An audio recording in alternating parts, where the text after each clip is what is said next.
Greetings. R. Frederick Riddle here with another. Becoming a published author is fun. This is episode 25050.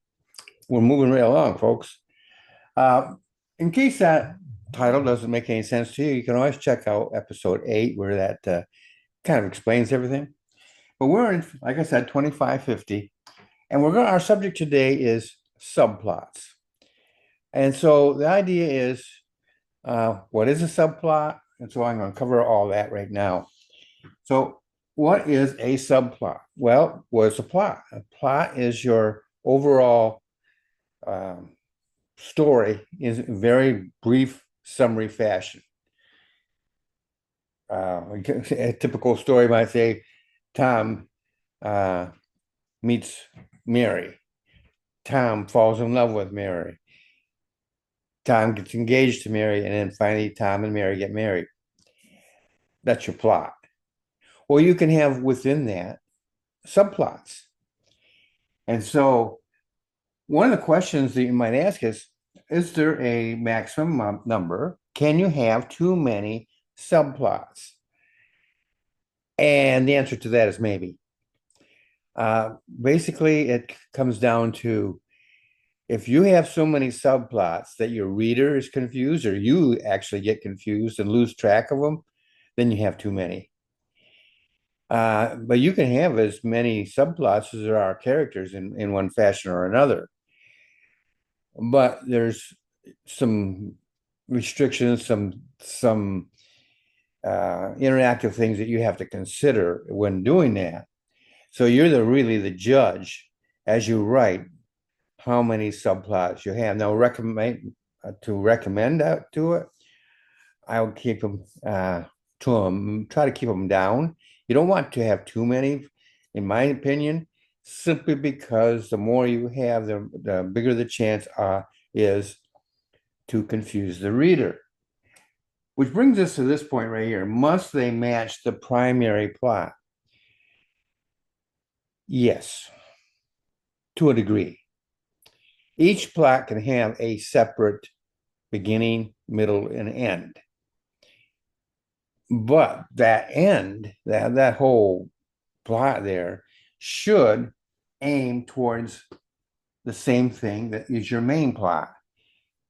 They may start out like this and then slowly come together. And at the end of the story, everything comes together. There shouldn't be any loose threads or plots out there that you have not nailed down and brought in.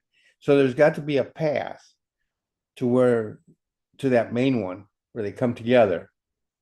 And so in that sense, then they need to match in as far as their conclusion goes. They need to reach the same area, be all brought together into a single conclusion. Now you can have subplots even in the ending.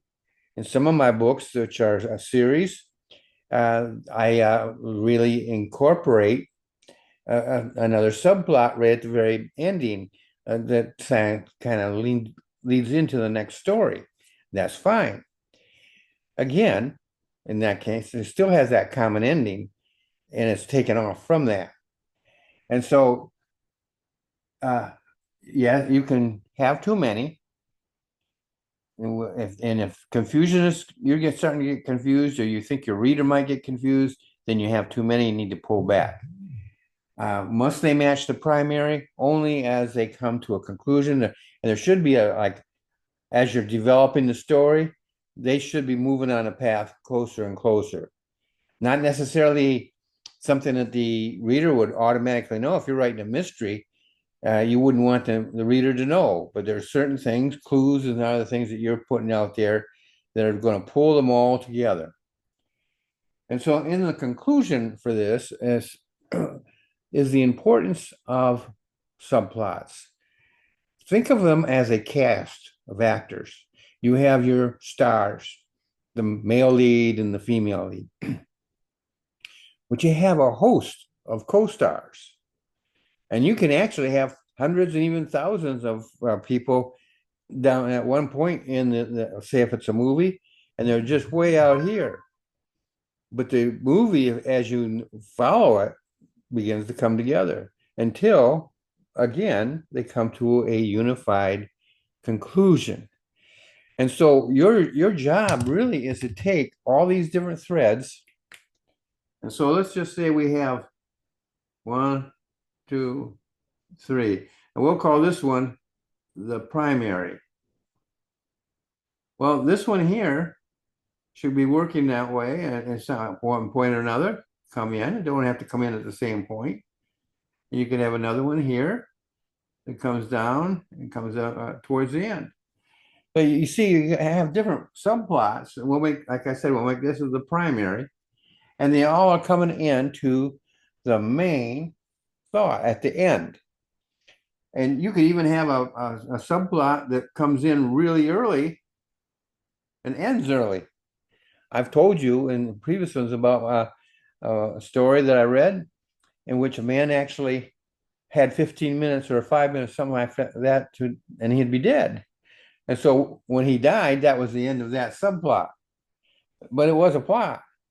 And the story actually started out with all that and ended up it was a hijacking of an airplane, and that guy died rather quickly.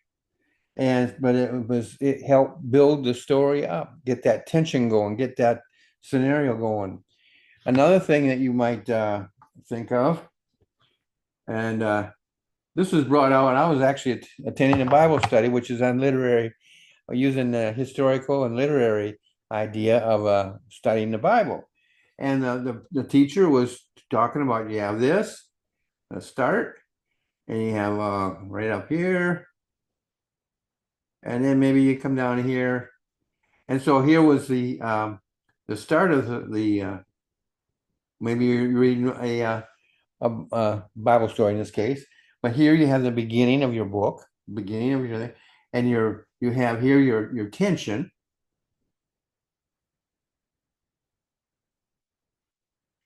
Here would be the high point. We'll just say HP. And then down here would be the end. Now you could have different characters and things that come alongside. And again, they come down and they join up at different points in it. And some of them may not come in until there. And so they all, though, end up together, forming a unified ending. And everything, and you don't want anything hanging out there that the reader says, well, what happened to Joseph? We'll make Joseph here. And Joseph never comes together. Well, that means you got a loose thread. You got somebody out there that isn't accounted for. And that, if the reader will probably note that leaves the reader unsatisfied. You want the reader to have a good experience all the way through. And if this leads to another book, you can have this one here actually come up and right at the very end. And you bring it together. But he or she, whoever that subplot is still there. And maybe is not part of the overall solution, but you still have to account for them. And so you could account for them at the very end.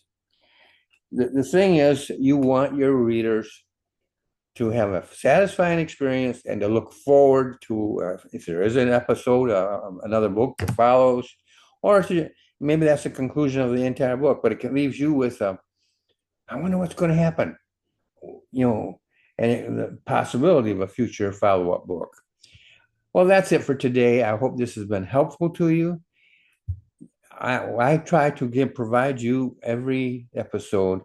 With this, becoming a published author is fun, with information that can help you be a better writer. I try to inform you, encourage you, and even inspire you.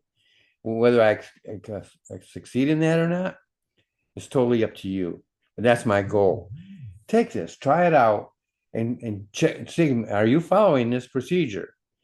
You don't want to have this loose thread out here unless you want to pull him in at the very end and acknowledge him or her that person is out there and is not accounted for, and leave it as a I wonder what's going on with him. He's still not resolved. That can be the other story, a lead-in, and that's another subject altogether.